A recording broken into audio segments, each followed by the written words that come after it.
मी माझ्या पूर्ण फॅमिलीसह आम्ही सर्वजण श्रीनगर जम्मू काश्मीरला फिरायला आलो होतो।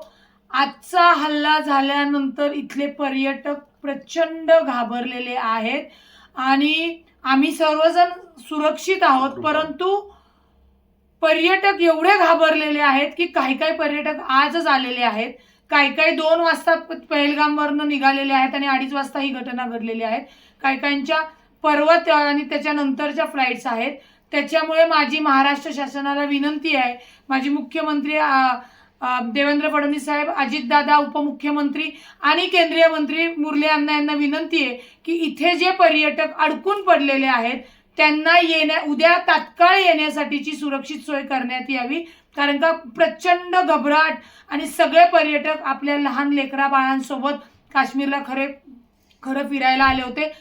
ही घटना म्हणजे काल आम्ही पहलगामला गेल्यानंतर आम्हाला असं कोणतंही वातावरण जी परिस्थिती वाटली नाही, परंतु आजची परिस्थिती ऐकून जेव्हा आम्ही गोंदाला म्हणजे गुलमर्गला होतो, गोंडोलाला होतो, तेव्हा आम्हाला तातडीने सगळ्यांना तिथला परिसर रिकामा करायला लावला।